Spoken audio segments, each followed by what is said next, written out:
My fiancée chose her ex over me because her friends said I wasn't in her league. But 2 weeks later, she came crawling back, begging for another chance, only to receive a shake of my head. I'm 28 now, living in a small town in the Midwest, and I've carried this story with me for a while, maybe too long, but it's time to let it out. This is about Amelia, my ex, and everything that led to the night she broke my heart, and what happened after. It all started back in high school. Amelia and I met sophomore year. She wasn't like the other girls, didn't crave attention, didn't dress to impress, didn't speak unless she had something worth saying. But when she did talk, she lit up like a city skyline. Her eyes sparkled with dreams, big ones. She wanted to work in publishing live in a big city and maybe even write her own book someday. I was hooked the minute I saw that fire in her. Me, I wasn't some overachiever. I wasn't flunking out or anything, but I didn't have my life mapped out either. I was the guy who knew how to fix things.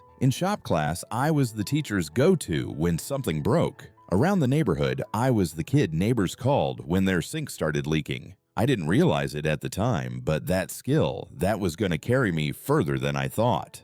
By junior year, I figured why not make money off it? While others were stressing about prom and SATs, I was out fixing pipes, setting up a little plumbing business. By senior year, Amelia and I were practically attached at the hip. We went to prom together, spent Friday nights watching bad rom-coms in my parents' basement, and shared hours talking about life and our dreams. We just fit. She was my first love, my first kiss, and eventually my first real heartbreak.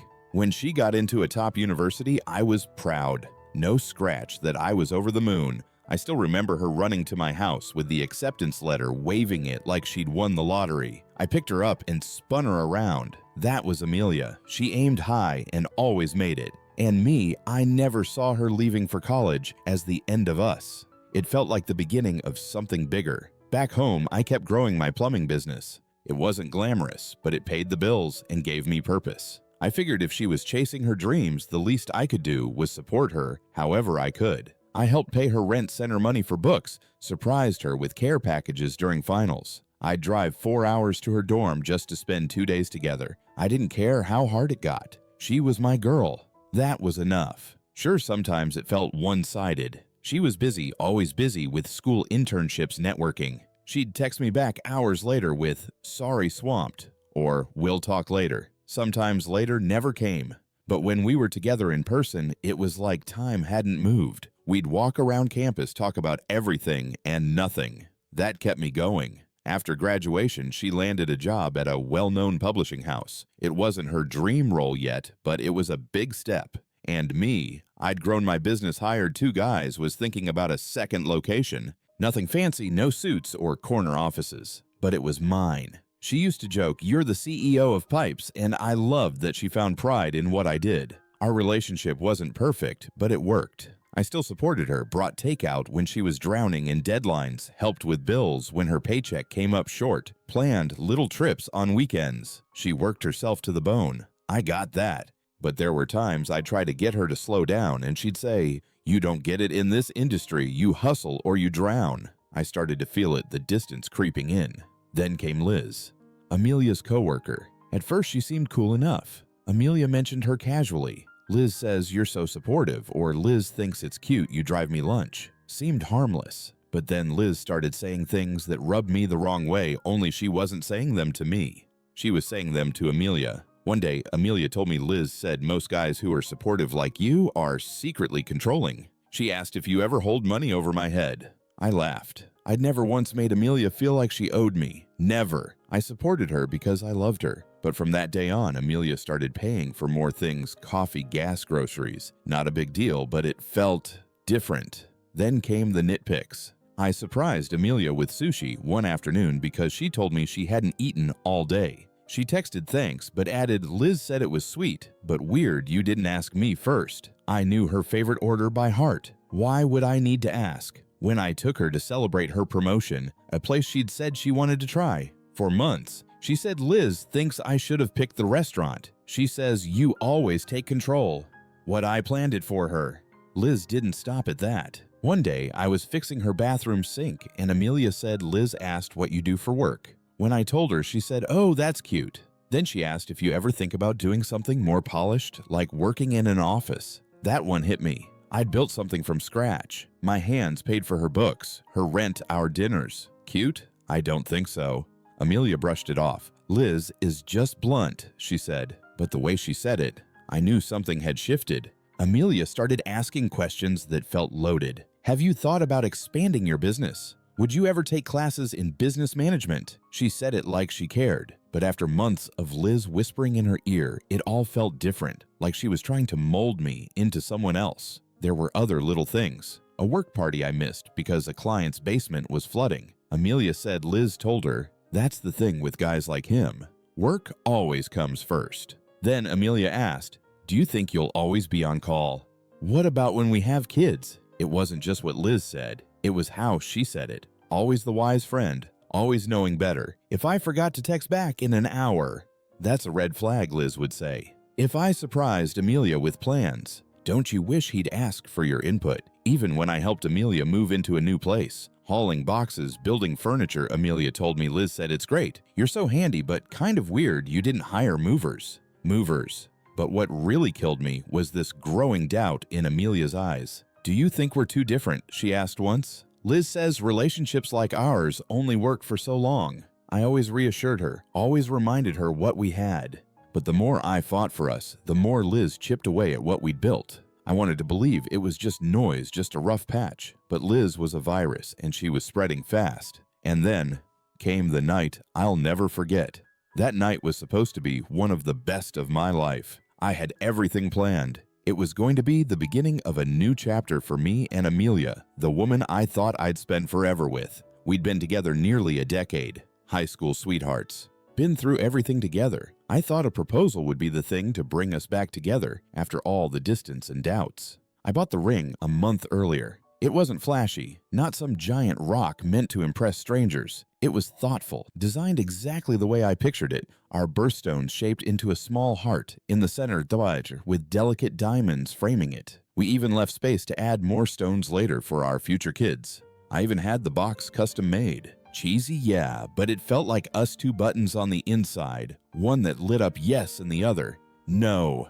I wanted it to be special, memorable, something she'd laugh about when she told the story someday. That evening, I picked her up for dinner at a cozy Italian spot she'd mentioned wanting to try. I reserved a quiet table in the corner, thinking it'd be the perfect place to ask the biggest question of my life. I'd rehearsed what I was going to say in my head 100 times. How I'd thank her for dreaming big, for lighting up my world, for giving me a reason to build something real. I was ready. She looked beautiful green dress that matched her eyes, her hair done just the way she liked it when she wanted to feel confident. We talked about her work, my business. For a few minutes, it felt like the old days, like maybe we were okay. But there was something off. She was quiet, distant, like she was waiting for something to happen, not in the good way. Her smile didn't quite reach her eyes. Her laugh felt forced. I brushed it off. Nerves, maybe. Stress from work. Then halfway through the meal, as I reached into my pocket for the box, she cleared her throat and said, "I need to talk to you about something." I froze. My hand was still wrapped around the ring box inside my jacket.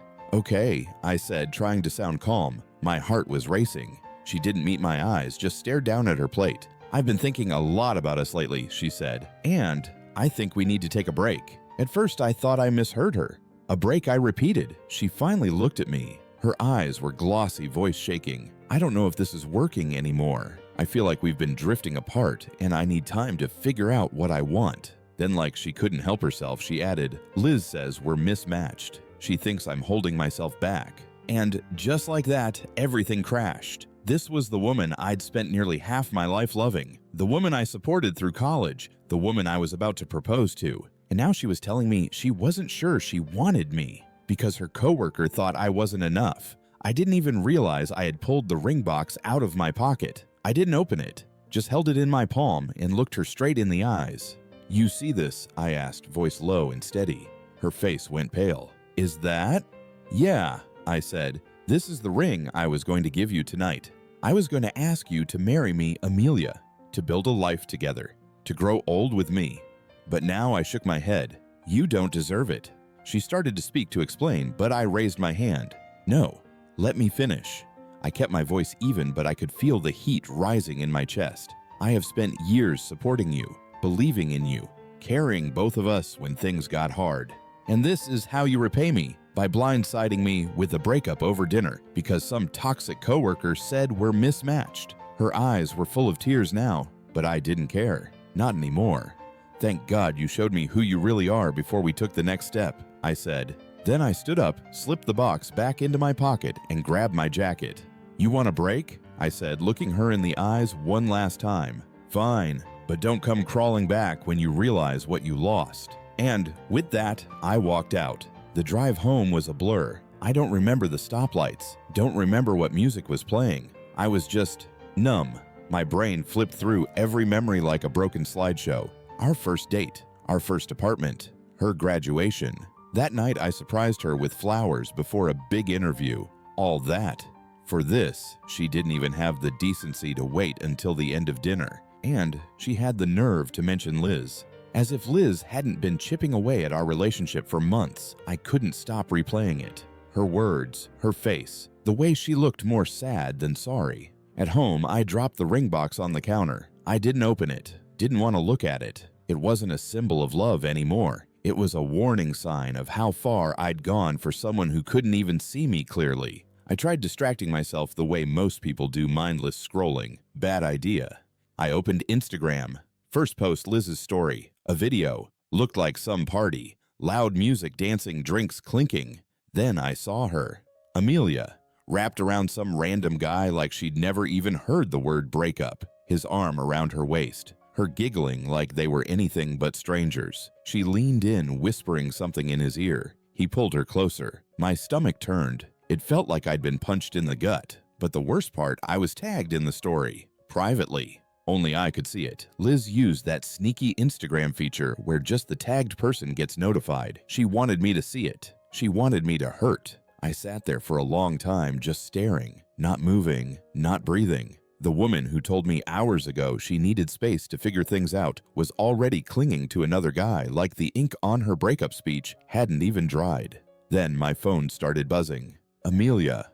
One call, then another, and another, 5 in a row. I ignored them all, but she wouldn't stop. Eventually I picked up, just to hear what excuse she'd come up with. Hello, I said, cold.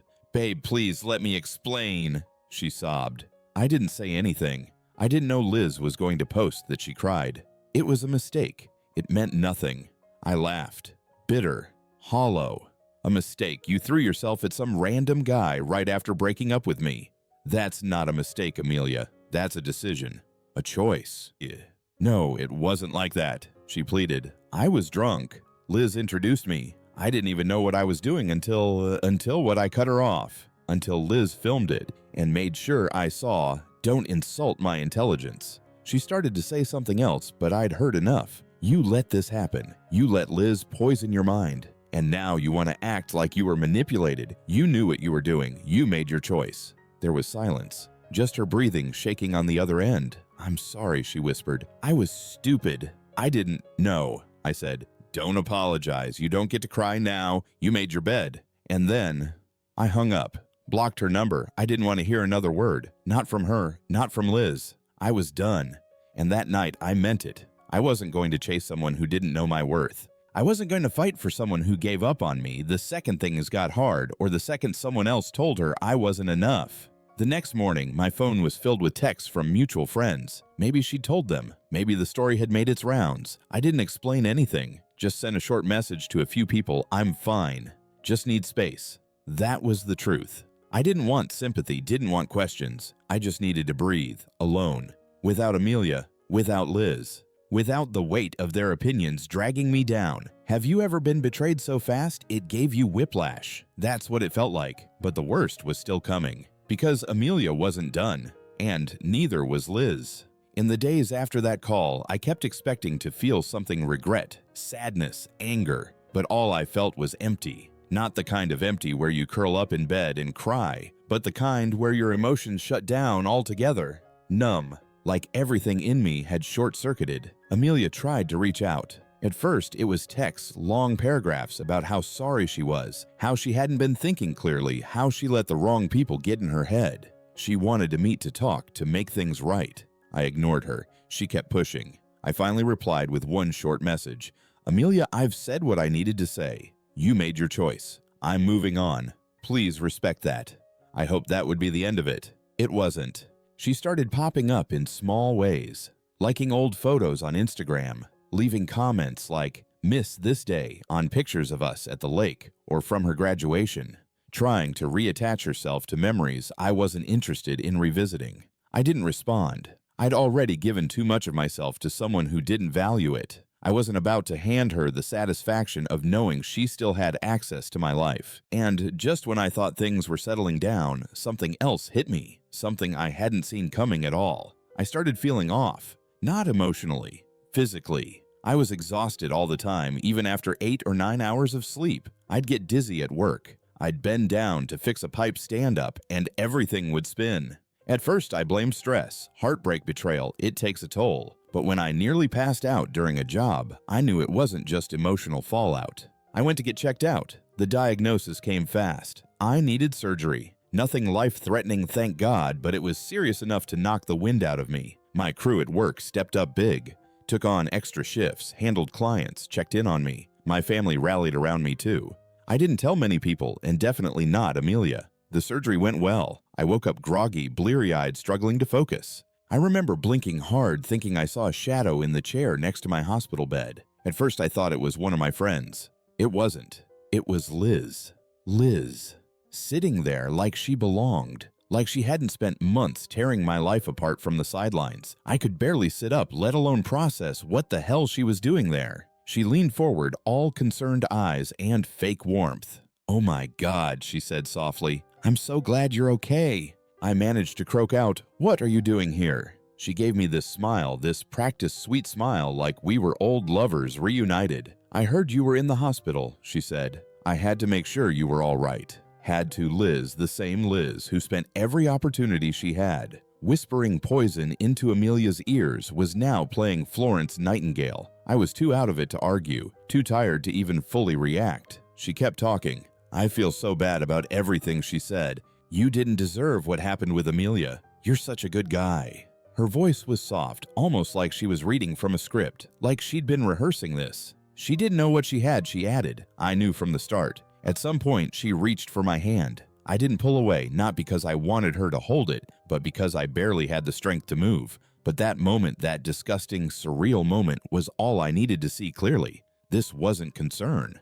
This was strategy. Liz had been playing a game from the very beginning. The little digs, the manipulative comments, the way she slowly drove a wedge between me and Amelia. It wasn't an accident. It was calculated, a long con. And now, with Amelia gone, she was trying to take her place. I lay there foggy from meds, staring at the ceiling, while Liz prattled on. My body was recovering, but my mind was racing, piecing it together. Her words, her actions, her timing. Liz wasn't just toxic. She was dangerous. That was the moment I stopped seeing her as a meddling friend and started seeing her as a predator. The days after surgery were slow. Pain meds, physical discomfort, a lot of time in bed, too much time to think. And Liz, she didn't let up. She started texting, "Thinking about you. Hope you're getting some rest. Made you something. Can I bring it by? Let me know if you need anything. Anything at all." She laid it on thick. Fake sweet. Sugar-coated nonsense. At first I ignored her, but then I had an idea. I realized if I wanted to really get closure on both Amelia and Liz, I had to play the game. Let her think she was winning. So I texted her back. Nothing major, just simple stuff like, "Thanks, recovery's been slow, but I'm okay." She bit hard. Her texts got longer, more personal. She started complimenting me, calling me strong, telling me how proud she was of how I handled everything. It was like she thought I'd just forget that she'd orchestrated my entire downfall, and Amelia. She stayed quiet. Maybe she heard I was in the hospital. Maybe she didn't. I didn't care, because now I had clarity. Liz wasn't just toxic. She was methodical. And Amelia, well, she let herself get dragged by the current instead of fighting for us. I was done playing defense. I had a plan. But first, I needed to heal. Fully. Mentally and physically. I needed to get stronger, let Liz dig her own grave. Let her believe she was getting what she wanted. Then I'd show her exactly what it felt like to be outplayed. By the second week after surgery, I was feeling stronger. The dizziness had faded, my appetite was back, the stitches were healing. But the fire in my chest, that wasn't going anywhere. If anything, it was burning hotter. And Liz, she was still texting every single day. You're such a fighter. I've been thinking about you. Amelia never appreciated how solid you are. It was almost laughable. This was the same woman who slowly methodically dismantled my relationship from the inside out, and now she wanted to play the supportive savior. She wasn't concerned about me. She was obsessed with winning, getting the last word, proving she could take what Amelia had and make it hers. But I wasn't about to let her get away with it. So I played along. I started responding more. Short, polite, just enough to keep her interested. Thanks.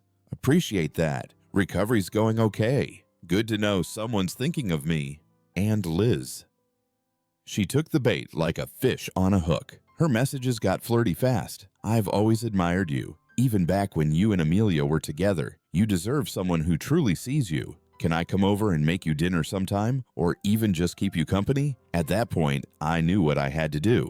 This wasn't about just brushing her off. This was about holding a mirror up to both her and Amelia. About showing them exactly who Liz was and what Amelia had thrown away because of her. So I agreed to hang out. We kept it casual. Coffee first, then a short movie night. Just a check-in visit like friends. Liz showed up looking like she was ready for a date, low-cut top perfume I'd never smelled on her before fake smile turned up to 11. She laughed too hard at everything I said. Touched my arm constantly, called me babe in a joking but not really kind of way. And I let her. We ended up hooking up, once. Not because I wanted to, not because I cared, but because I needed to finish this. The next morning, I didn't text her, or the day after, or the day after that. And Liz, she spiraled. The messages flooded in. Hey, everything okay? Did I do something wrong? I thought we had a connection. Can we talk?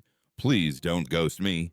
Then came the calls, the voicemails, the Instagram messages from a backup account after I ignored her main one. That's when I moved. I gathered every message, every voicemail where she sobbed about how much she cared, every screenshot where she flirted, lied, manipulated, and I sent them all to Amelia. No caption, no explanation, just a clean drop of truth. Then I blocked them both, phone, social, everything. It wasn't about getting revenge anymore. It was about control. About reclaiming what Liz stole from me, clarity, confidence, peace. I'll admit there was a moment of hesitation before I hit send. A whisper of guilt, but it passed, fast, because Liz didn't just sabotage a relationship, she targeted me. She made me question my worth. She made Amelia doubt everything we had, and Amelia, she let her.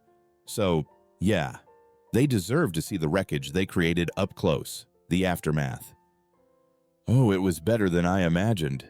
Word got out fast. Apparently, Amelia lost it. She confronted Liz at work. Right in the middle of the office. People said she stormed into the break room screaming phone in hand, waving around the screenshots like they were a warrant. Liz tried to play innocent. She came on to me first. He always seemed into me. It just happened. But Amelia didn't buy it. Not this time. She laid into her. Loud. Public. A decade of trust collapsing in front of coworkers who'd probably watched the whole thing unfold without knowing the full story. It got bad enough that their manager had to step in, but neither one could let it go. The shouting turned into insults. The insults turned into something physical. I don't know exactly what happened, but I was told security got involved. Both of them escorted out. Fired. On the spot. That was the final thread snapping. Mutual friends told me they barely speak now, and when they do, it's pure venom. They destroyed each other, and I walked away clean. It wasn't about revenge, not really. It was about justice, about showing them what happens when you twist people lie to their faces and assume no one will ever notice. And me, I felt good, not gloating, not smug, just free. I didn't need closure. I made it for myself. Liz underestimated me. She thought I was some small-town guy with a wrench and a heart too big for his own good. She thought she could manipulate me, seduce me, win. Instead, I played her game better than she ever could. And now I was finally ready to move on. After everything that went down, I expected silence. But with people like Amelia and Liz, they don't go away quietly. About a week after their meltdown at work, I got a knock on my door. I wasn't expecting anyone. Thought maybe it was a delivery. But when I opened it, it was her, Amelia. She looked like a storm had chewed her up and spit her out. Hair up in a messy bun, eyes swollen from crying, no makeup, just a hoodie and jeans. She looked more like the girl I met in high school than the polished woman I'd seen at that last dinner. I shouldn't have come, she said, voice cracking, but I didn't know what else to do. I didn't say anything, just stood there, one hand on the doorframe. Liz, she planted all those doubts in my head, Amelia said. She made me think you weren't good enough for me, that I was holding myself back, but it was all her. I see it now. I should have trusted us. I still didn't speak. I let her destroy us, she whispered, and I was too proud to admit it. But I was wrong. I miss you. I want to fix this. She looked up at me, eyes full of hope. I didn't feel angry. I didn't feel vindicated. I just felt done. I gave you everything I said quietly. Years of my life, my heart, my trust, and you threw it away because one jealous friend told you I wasn't good enough. She shook her head, tears brimming. I didn't know what I was thinking. You didn't think at all, I cut in. You let someone else convince you that what we had wasn't real, and now that it's all gone, you're here. Why? Because she burned your bridges too. No, she said. I'm here because I still love you. That should have meant something, but it didn't. I took a deep breath. I wish you well, Amelia, but I've moved on. I can't trust you anymore. She started to cry. I let her, but I didn't open the door any wider. I gave her a soft nod and closed it, and that was it, until the next day, because life loves timing, right? The very next morning, I got a message from an unknown number. Guess who, Liz? She opened with a long apology full of self-pity and fake accountability. I know I messed up. I never meant to hurt anyone. Please, can we talk? I didn't respond, so she messaged again and again. New numbers, new accounts. Then, just like Amelia, she showed up, knocked on my door like we hadn't just blown our lives apart a few weeks ago. All smiles, fake sweetness. I know you're probably mad at me, she said, but I care about you. I really do. We had a connection. I stepped out onto the porch, looked her dead in the eyes, and said, you both made your choices. Now live with them. Then I turned around and closed the door. Didn't slam it. Didn't curse her out. Just ended it. Quiet. Final. And I haven't seen or heard from either of them since. Life now peaceful. My business is thriving. I've expanded, hired 2 more guys, and started taking bigger contracts. I've got a rhythm again, something solid under my feet. More importantly, I've been spending time with the people who actually matter. My friends, my family, the ones who had my back through the whole mess. The ones who never asked me to prove my worth. And yeah, I'm dating again. She's nothing like Amelia or Liz. She's kind, grounded, honest. She doesn't care that I own a plumbing business instead of wearing a suit. She listens. She supports. She actually shows up. She likes me for me. And let me tell you, after what I went through, that feels like a miracle. As for Amelia and Liz, last I heard, they're not even speaking. Both still jobless, still blaming each other. A few mutual friends told me they're locked in some petty feud now, each one trying to spin the story their way. I'd be lying if I said it wasn't satisfying. A little poetic, really. They tried to blow up my life and ended up torching their own. But me, I walked away without a scratch. If there's one thing I've learned from all of this, it's this. Be careful who you let speak into your relationship. Sometimes the people who say they care the most are the ones who want to watch you fall. And when someone shows you who they really are, believe them. The first time, I don't know what the future holds, but I know what I'm not doing. I'm not settling for someone who questions my worth. I'm not letting poison sit quietly in my life again. And I'm not looking back. Thanks for riding this roller coaster with me. Here's to peace, to rebuilding, to choosing yourself. Finally.